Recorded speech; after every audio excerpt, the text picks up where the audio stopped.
નમસ્તે વિદ્યાર્થી મિત્રો, ગુડ મોર્નિંગ. આપણે જે ચુંબકીય પદાર્થો છે એનું 3 ભાગમાં વર્ગીકરણ કરવામાં આવે છે. એક ડાયામેગ્નેટિક, પેરામેગ્નેટિક અને ફેરોમેગ્નેટિક. કેમિસ્ટ્રીમાં પણ તમે ક્યાંક ભણ્યા છો અનુચુંબકીય, પ્રતિચુંબકીય. આ ડાયામેગ્નેટિક એટલે પ્રતિચુંબકીય, પેરામેગ્નેટિક એટલે અનુચુંબકીય અને ફેરોમેગ્નેટ. આવા 3 પદાર્થો તમે કેમિસ્ટ્રીમાં ફેરી મેગ્નેટ પણ આવે છે કદાચ. આપણે 3 ભાગ આપણે ભણવાના છે એમાં પહેલી વાત છે ડાયામેગ્નેટિક પદાર્થો. આ ડાયામેગ્નેટિઝમ કોને કહેવાય, ડાયામેગ્નેટિક પદાર્થો કેવા હોય, એના ઉદાહરણો કેવા, એની ચુંબકીય સસેપ્ટિબિલિટી કેટલી, સાપેક્ષ પરમિએબિલિટી કેવી હોય, આ બધી બાબતો આપણે ભણીશું.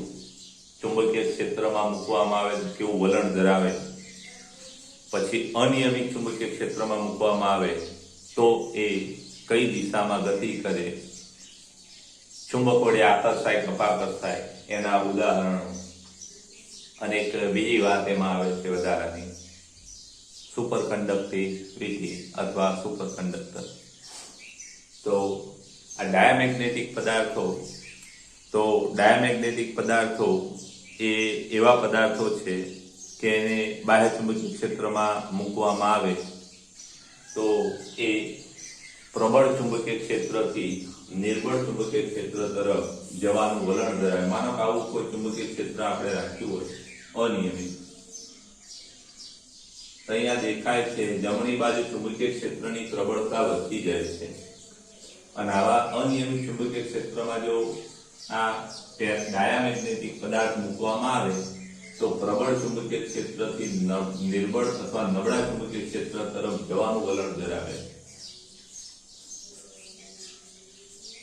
હવે આનો મતલબ એ થાય કે માનો કે અહીંયા કોઈ ગજિયો ચુંબક તમે મૂક્યો હોય તો એ ગજિયા ચુંબકના ધ્રુવની નજીક ક્ષેત્ર વધુ હોય, જ્યારે દૂરના વિસ્તારમાં ક્ષેત્ર નબળું હોય તો તમે ડાયામેગ્નેટિક પદાર્થ મૂક્યો હોય તે ડાયામેગ્નેટિક પદાર્થ જે છે એ અપાકર્ષણ અનુભવે. એટલે ચુંબક વડે આ પદાર્થો અપાકર્ષણ અનુભવે છે. હવે આકૃતિની આપણે વાત કરીએ તો આકૃતિમાં એક ડાયામેગ્નેટિક પદાર્થ છે એ બાહ્ય ચુંબકીય ક્ષેત્રમાં મૂકેલો છે. જ્યારે બાહ્ય ચુંબકીય ક્ષેત્રમાં ડાયામેગ્નેટિક પદાર્થને મૂકવામાં આવે ત્યારે આ પદાર્થ છે એ ચુંબકીય ક્ષેત્ર રેખાઓ છે એના પર અપાકર્ષણ બળ લગાડે અને આ અપાકર્ષણ બળના કારણે આ ચુંબકીય ક્ષેત્ર રેખાઓ છે એ પદાર્થમાંથી બહાર તરફ ધકેલાય. એના કારણે થાય શું, તો ક્ષેત્ર રેખાઓ બહાર ધકેલાય એટલે બહાર ક્ષેત્ર પ્રબળ થાય, અંદર ક્ષેત્ર નિર્બળ થાય.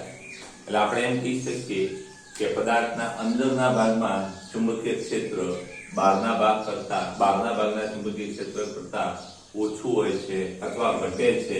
અને આ ચુંબકીય ક્ષેત્રનો અંદર જે ઘટાડો છે, ખાસ યાદ રાખજો,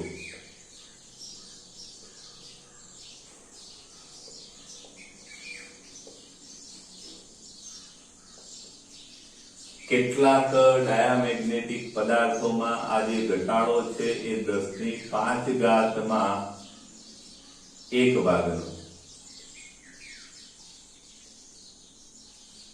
પેરામાં આટલો વધારો થાય, ડાયામાં ઘટાડો થાય. તો ચુંબકીય ક્ષેત્રનો આ જે અંદરના વિસ્તારમાં ઘટાડો છે એ 10⁵ માં 1 ભાગ જેટલો છે. એટલે આ ઘટાડો ખૂબ ઓછો છે. અને આના કારણે આ જે ડાયામેગ્નેટિક પદાર્થ છે એને આવા અનિયમિત ચુંબકીય ક્ષેત્રમાં જ્યારે મૂકવામાં આવે તો એ પ્રબળ ચુંબકીય ક્ષેત્રથી નિર્બળ ચુંબકીય ક્ષેત્ર તરફ જવાનું વલણ ધરાવે. એટલે કે ચુંબક દ્વારા આવા પદાર્થો એટલે કે ડાયામેગ્નેટ્સ છે એ અપાકર્ષે છે. હવે આપણે આ જે ડાયામેગ્નેટિક પદાર્થો છે એના વિશે પરમાણુય બંધારણના આધારે જો સમજીએ તો કેવા હોય, તો કોઈ પણ પદાર્થ છે પરમાણુઓનો બનેલો હોય, એ પરમાણુની વાત કરીએ તો પરમાણુમાં ન્યુક્લિયસની આજુબાજુ ઇલેક્ટ્રોન છે એ કક્ષીય ગતિ કરતા હોય છે.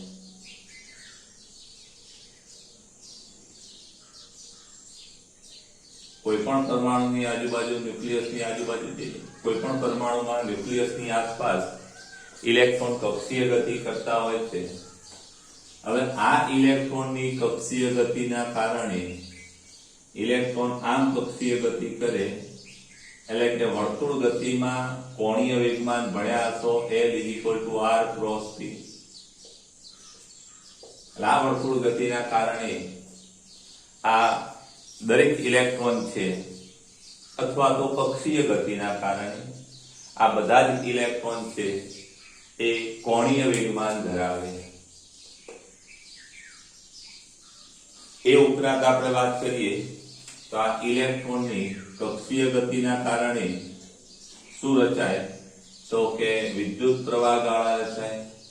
એટલે ઇલેક્ટ્રોનની દરેક કક્ષીય ગતિ એ પ્રવાહ ગાળાને સમતુલ્ય ગણી શકાય. અને આવા દરેક પ્રવાહ ગાળો છે એ કંઈક પરિણામી મેગ્નેટિક મોમેન્ટ ધરાવે.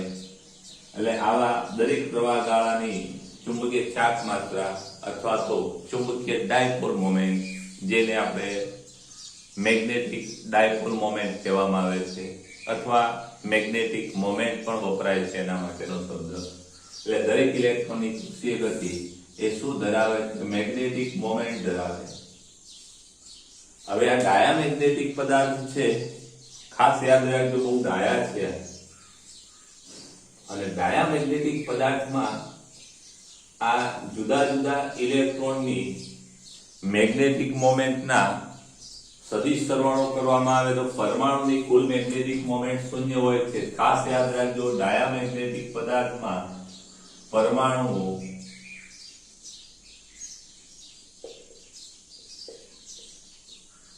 અણુઓ કે આયનો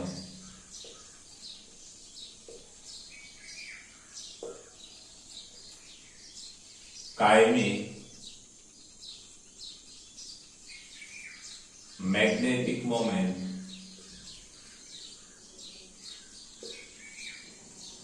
ધરાવતા નથી. ખાસ યાદ રાખજો, ડાયામેગ્નેટિક પદાર્થની વ્યાખ્યા માટે પણ વપરાય છે કે જે પદાર્થના પરમાણુઓ, અણુઓ કે આયનો કાયમી મેગ્નેટિક ડાયપોલ મોમેન્ટ અથવા ચુંબકીય ડાયપોલ મોમેન્ટ અથવા મેગ્નેટિક મોમેન્ટ ધરાવતા નથી, એવા પદાર્થોને ડાયામેગ્નેટિક પદાર્થો કહેવામાં આવે છે.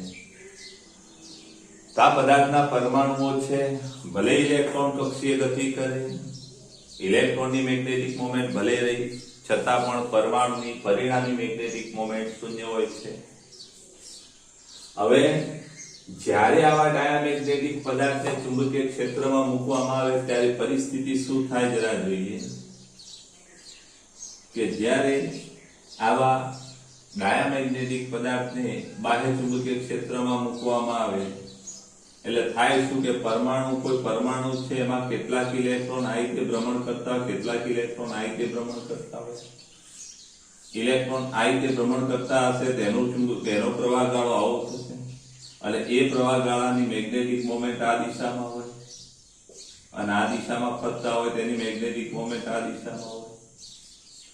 હવે જેવું આના પર બાહ્ય ચુંબકીય ક્ષેત્ર લાગુ પાડવામાં આવે, હવે બહુ મહત્વની વાત યાદ રાખજો કે જ્યારે આ ડાયામેગ્નેટિક પદાર્થને બાહ્ય ચુંબકીય ક્ષેત્ર B લાગુ પાડવામાં આવે, B0, એટલે થાય શું તો કે જે ઇલેક્ટ્રોનની કક્ષીય ગતિના કારણે ચુંબકીય ચાક માત્રા એટલે કે મેગ્નેટિક મોમેન્ટ બાહ્ય ચુંબકીય ક્ષેત્રની દિશામાં હોય છે એવી ગતિ ધીમી પડવા લાગે. આ જે ગતિ છે એ ધીમી પડવા લાગે. એટલે કે ચુંબકીય ક્ષેત્રની દિશામાંની મેગ્નેટિક મોમેન્ટ ઘટવા લાગે અને બીજી બાજુ બાહ્ય ચુંબકીય ક્ષેત્રની વિરુદ્ધ દિશામાં મેગ્નેટિક મોમેન્ટ ધરાવતા ઇલેક્ટ્રોનની કક્ષીય ગતિ સ્પીડ પકડે, ઝડપ વધે. એટલે બાહ્ય ચુંબકીય ક્ષેત્રની વિરુદ્ધ દિશાની મેગ્નેટિક મોમેન્ટ વધવા લાગે અને આના કારણે થાય શું તો કે આ આખો નમૂનો અથવા પદાર્થ છે એ બાહ્ય ચુંબકીય ક્ષેત્ર બે જીરોની વિરુદ્ધ દિશામાં કંઈક પરિણામી મેગ્નેટિક મોમેન્ટ ધરાવે અને માટે એમ કહી શકાય કે આ પદાર્થનું બાહ્ય ચુંબકીય ક્ષેત્રની વિરુદ્ધ દિશામાં મેગ્નેટાઇઝેશન થાય. જે દિશામાં મેગ્નેટિક મોમેન્ટ પ્રેરિત થાય એ દિશામાં એનું મેગ્નેટાઇઝેશન થયું કહેવાય. એટલે કે બાહ્ય ચુંબકીય ક્ષેત્રની વિરુદ્ધ દિશામાં આ ડાયામેગ્નેટિક પદાર્થનું શું થાય છે? મેગ્નેટાઇઝેશન થાય છે. અને માટે આવા ડાયામેગ્નેટિક પદાર્થો છે એ બાહ્ય અનિયમિત ચુંબકીય ક્ષેત્રમાં મૂકવામાં આવે તો પ્રબળથી નિર્બળ ચુંબકીય ક્ષેત્ર તરફ શું કરે? પ્રબળથી નિર્બળ ચુંબકીય ક્ષેત્ર તરફ જવાનું વલણ ધરાવે. એટલું જ નહીં પણ ચુંબક વડે અપાકર્ષાય. અને આ જે ઘટના બની આપણી એ ઘટનાને આપણે શું કહીએ છીએ? ડાયામેગ્નેટિઝમ. હવે આ જે ડાયામેગ્નેટિક પદાર્થો છે એના ખાસ ઉદાહરણો તમે યાદ રાખજો. Bismuth, copper, lead, silicon, nitrogen, sp3 વાયુ છે, પાણી અને સોડિયમ ક્લોરાઇડ. 1 2 3 4 5 6 7 કેમિસ્ટ્રીમાં બીજા પણ ઉદાહરણ હશે. એ કેમિસ્ટ્રી પૂરતા યાદ રાખવાના. ફિઝિક્સમાં એ ફિઝિક્સ પૂરતા યાદ રાખવાના. હવે ડાયામેગ્નેટિક પદાર્થ માટે કેટલીક બાબતો બહુ મહત્વની એ તમારે નોંધી લેવાની. તો ડાયામેગ્નેટિક પદાર્થ માટે આ કાય કેવો? તો કાય હંમેશા ઋણ હોય. કાય ઋણ અને નાનો.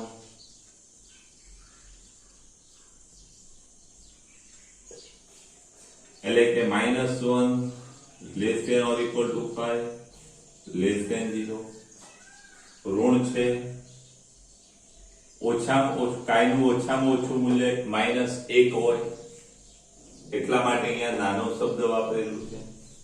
પછી ખાસ યાદ રાખજો કે μr છે એ μr નું મૂલ્ય 1 કરતા નાનું હોય અને μ છે એ μ0 કરતા નાનું હોય. આ ત્રણ બાબતો ખાસ તમારે યાદ રાખવાની. કેવા પદાર્થો માટે? ડાયામેગ્નેટિક પદાર્થો માટે.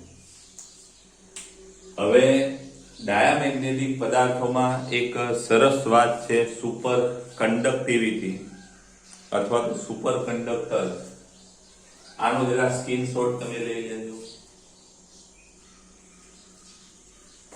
ચાલો હવે સુપર કંડક્ટર કોને કહેવાય? માઇસનર અસર અને સુપર કંડક્ટિવિટી.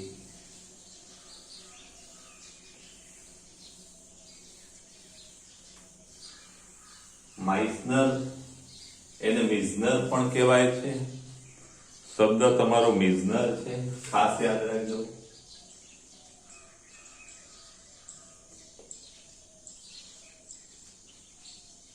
સુપર કંડક્ટર અને મિઝનર અસર.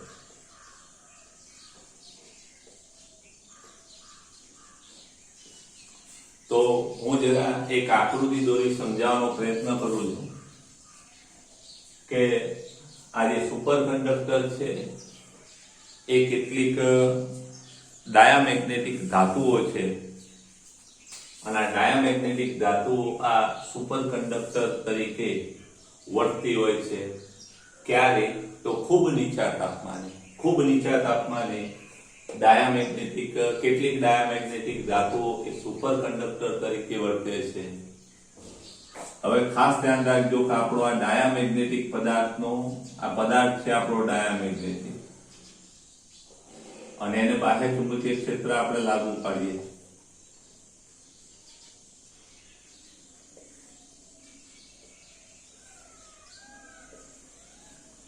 ખાસ ધ્યાન રાખજો કે હાલ આપણું જે તાપમાન છે એ એના ક્રાંતિ તાપમાન કરતા મોટું છે.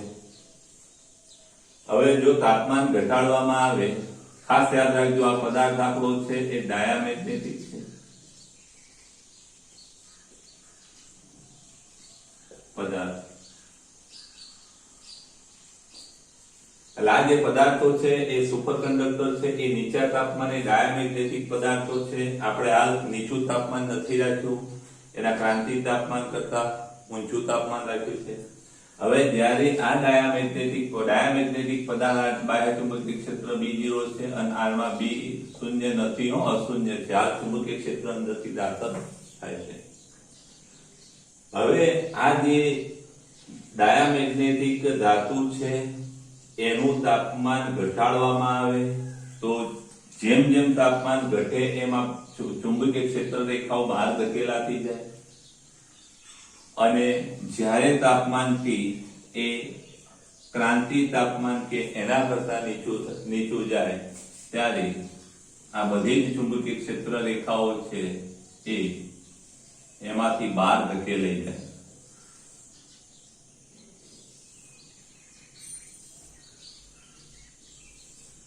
આ બધી ચુંબકીય ક્ષેત્ર રેખાઓ છે એ એમાંથી બહાર ધકેલાઈ જાય અને પદાર્થમાં ચુંબકીય ક્ષેત્ર B = 0 થાય. અને આ સ્થિતિમાં આ જે પદાર્થ છે એ સુપર કંડક્ટર તરીકે વર્તે. સુપર કંડક્ટર એટલે ખાસ યાદ રાખજો કે એની વાહકતા છે એ વાહકતા ખૂબ વધી જાય એટલે પૂર્ણતઃ વાહક બને. કેવો બને? પૂર્ણતઃ.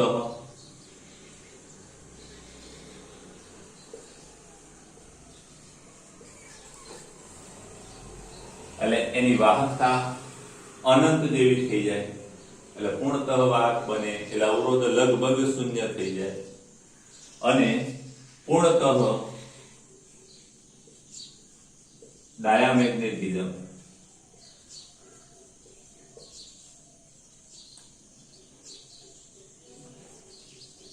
ધારણ કરે. આ જે ઘટના છે એ મિઝનર નામના વૈજ્ઞાનિકે શોધેલી, સમજાયેલી અને માટે આ ઘટનાને શું કહેવામાં આવે છે? મિઝનર અસર. આ મિઝનરની જગ્યાએ માઇસનર પણ કહેવામાં આવે છે. જ્યારે પદાર્થ સુપર કંડક્ટર બને ત્યારે ખાસ યાદ રાખજો પદાર્થમાં ચુંબકીય ક્ષેત્ર શૂન્ય છે. એટલે આપણે આવું ફિઝિક્સ ભણેલા કે ભાઈ B બરાબર μr μ0 B0. આના આગળની થિયરી ખાસ જોજો. આના આગળની થિયરી ભણશો તો જ તમને આમાં ખબર પડશે. એટલે આગળની થિયરી બરાબર 2-3 વાર ભણી લેવાની, આના સૂત્રો જોઈ લેવાના, પછી આ થિયરી જોજો. હવે ખાસ યાદ રાખજો કે આ B બરાબર 0, આ B0 ક્યારે થાય તો કે આ μr0. એટલે B0 0 નથી, આ શૂન્ય નથી, μ0 શૂન્યાવકાશની ફર્મી એબિલિટી છે. એટલે ખાસ યાદ રાખજો કે આ સુપર કંડક્ટર બને, સુપર કંડક્ટર ત્યારે μr બરાબર 0 થાય. અને μr એટલે શું થાય કે chi+1. μr બરાબર chi+1 એટલે chi+1 0 અને માટે chi -1